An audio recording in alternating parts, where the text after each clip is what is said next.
Hi, Jen. Hello, Charles. It is not the end of the week. Indeed, it is not. This is an emergency, Special edition. last minute podcast, behind the headlines special because, we should have done this when the real end of last week when news broke out, but it's a holiday here, so. And it would have messed up the recording schedule. Right. For when these things drop. But news broke that Sobeys, Canada's second largest grocery chain, and Ocado, we'll get into that in a second, but Sobeys and Ocado have divorced. Yes. Ocado provides for the listeners. Well, you tell us, what is Ocado? So Ocado is I'll state two things. In Europe, there are two forms of Ocado. There is the Ocado Fulfillment Service, where you can actually order your groceries from Ocado. In the United Kingdom. In the United Kingdom. Specifically. In Canada and the U.S., Ocado is a material handling equipment like any other. It is a goods-to-person system that people can purchase in order to do the physical movement of goods within their warehouse. Right. So if I may, it's a really interesting storyline, okay? So we all know about Fresh Direct, right? One of the OG pure play online grocery companies. And we, of course, have done work with Fresh Direct over the years. We know them and love them. And they always would keep an eye on this Ocado company in the United Kingdom, which was the Fresh Direct of the UK. And started by investment bankers, which is always a great omen for developing automation solutions. They had decided that they had invented an entirely new way of doing things, which largely, involves these robots that run horizontally over a massive pit where totes of groceries sit.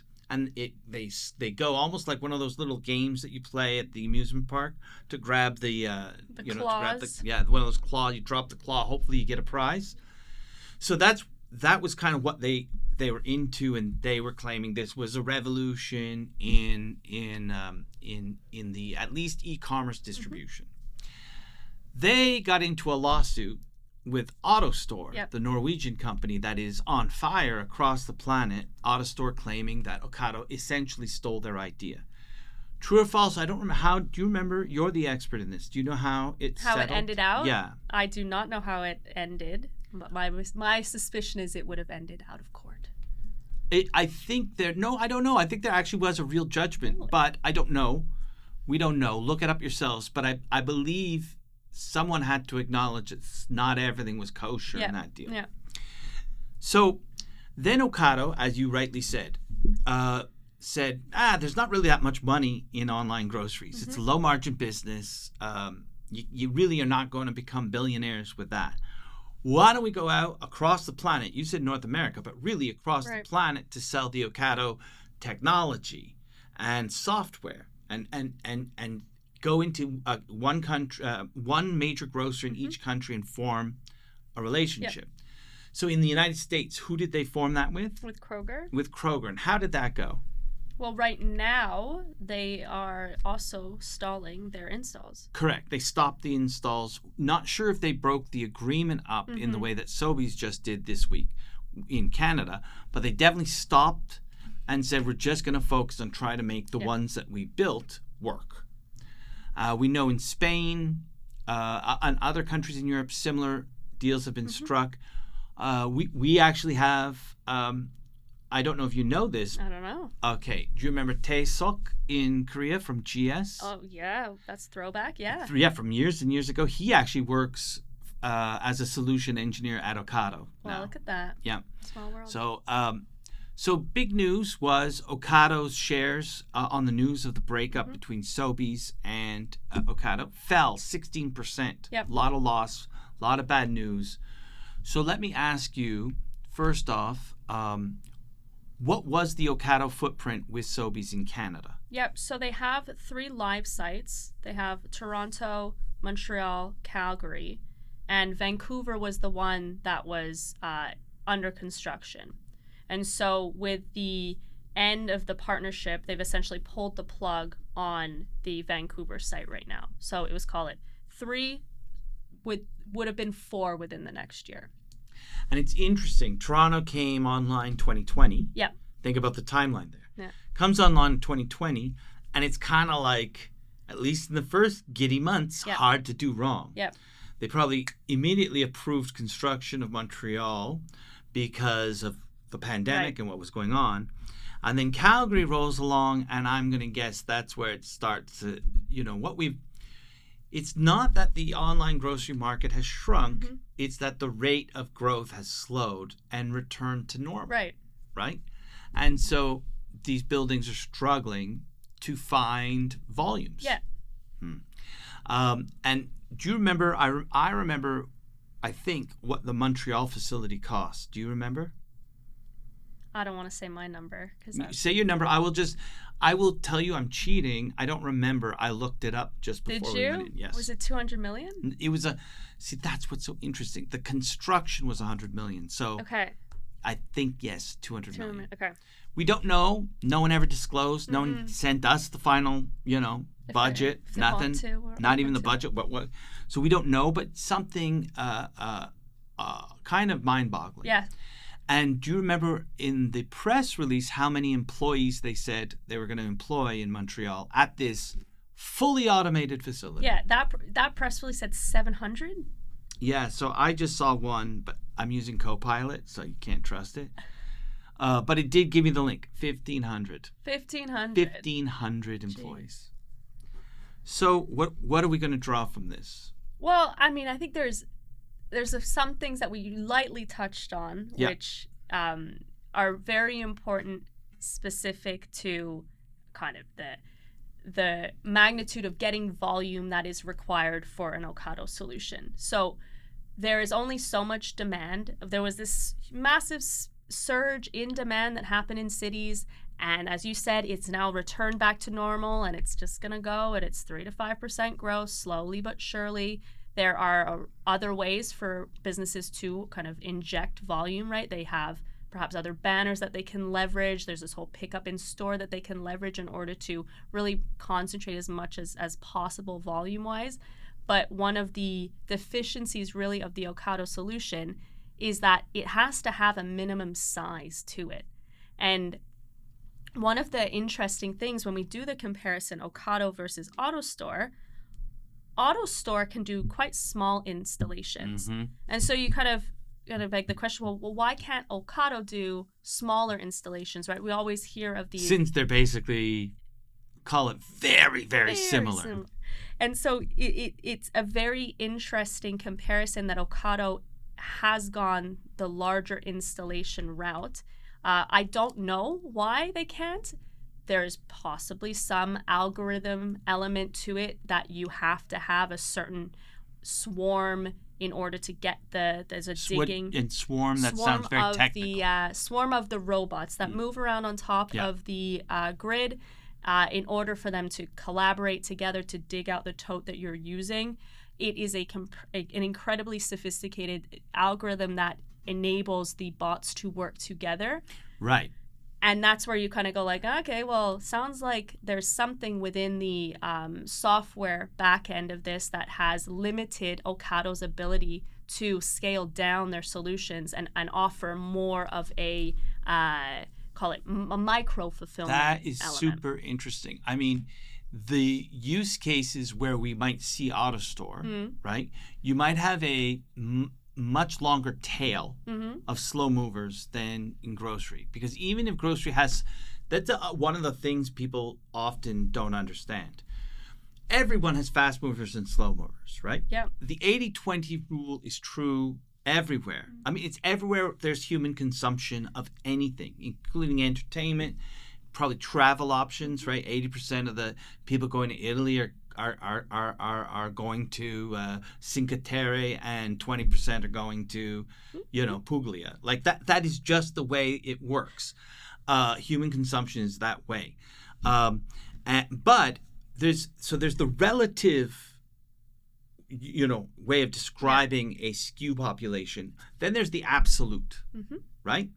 And in the absolute world, what you call a slow mover in grocery, if I'm in the hardware world, is still a very fast Right. mover in its total volume.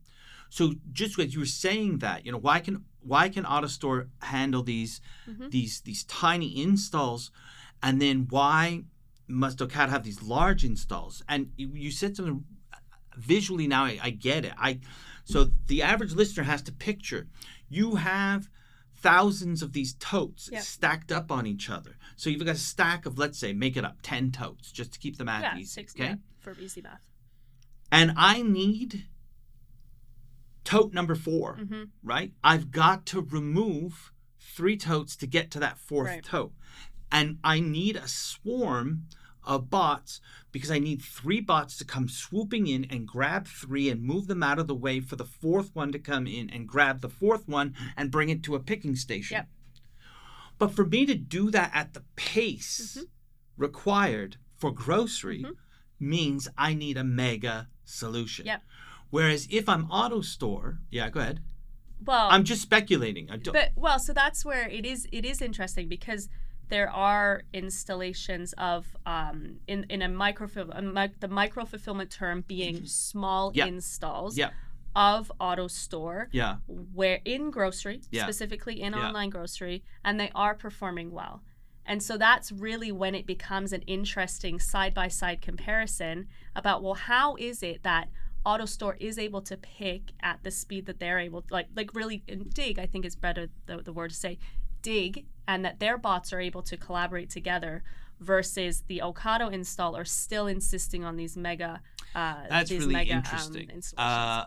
I could go down roads I shouldn't in speculating why that would be. I know why I would tell everyone, oh no, you got to buy my giant hammer because it's better money. Well, if I could sell you 10 small ones. Yeah, I don't think they were never thinking like that. I do also I would disagree slightly with the idea that I think the AutoStore works okay, performs in the micro fulfillment center, but I think the economics of the micro fulfillment center still doesn't lend itself to this kind of capital expenditure, and I would say that the other difference potentially, which we don't know, the other difference is that typically the micro fulfillment center is pulling out your hyper fast items and your hyper slow items from the solution. Don't know if that's the case, but that's typically the micro fulfillment strategy does that. Yep. So you kind of, the problem is maybe not as bad, but I'm again totally speculating. Right, and there's a slew of different models of micro fulfillment, and yes, oftentimes they are appended to a store where you can go into the absolute slowest go out movers there into the and store. get what you need in the Crema store. tartare, which is my favorite example. I mean, you use it very often, so I wonder if this actually is a bit of more of a faster mover. It's my favorite example. Yeah, I know. I don't have any, but if I ever get down to making some marshmallows, I would buy crema tartare. Okay, another thing that I think I'd like to get your take on. Yeah. From the frontier edge of e-commerce all the way back to the end of a manufacturing line and finished goods distribution of a consumer goods company, right? So just to put, end of a Unilever or Nestle factory, finished goods distribution, all the way to that each picked last mile world. I think a lot of folks got to realize that if the first place of the supply chain that will be fully automated is up there at the manufacturing, right? Where there is much less variability and complexity. So not that their job isn't hard, but it's a different thing. Yeah, when we talk about and you're saying the complexities of automation, when it comes to simply storing and moving pallets, these are simple problems that folks have solved for a while. And then as the product that you are handling gets smaller and the volume that you're touching, you just have greater quantity, that's where it starts to get harder and harder and harder and harder. And so now we're getting to a point where we're at e-commerce grocery where it's like you've broken it down to the smallest thing, and then you layer on that there's still the leak concerns, and there's fragile products that are involved, and there's this product can't go next to this one because of smell. So it's just the complexity just pile and pile and pile on for days. So, I mean, you know, you read this, if you're one of Sobeys competitors, you're probably feeling pretty good. You know, I would assume so. You're yes. probably saying to yourself, all right, I was worried, because it's the fear of missing out. Of course. Everyone's always going to panic. They're looking and they're saying, wow, maybe Sobeys. What's everybody doing? Sobeys has figured something out. Right. And this is the kind of news that makes everyone say, oh, yeah, I'm glad I didn't bite that bullet. It didn't make full sense to me then, and it certainly doesn't now. Well, I would say Sobeys shareholders do agree with you. I know, but that's very... Why did you check Sobeys? They went up when Okadas went down. You're kidding me. That is so interesting. Like, stop the madness. Yeah, okay. Well, that's a really interesting thing. I guess that's enough. I think we just wanted to do an emergency. Yeah, this rapid fire session. Yeah. Really appreciate it. Of course. I believe, if I'm not mistaken, the next time we meet on this podcast, you will be a married woman. I will be, yes. So congratulations. Thank you very much. It's very kind. Yeah, I hope you have a wonderful wedding. Thank you. I hope it runs on time. As do I. Good. Take care. Bye-bye. All right, bye.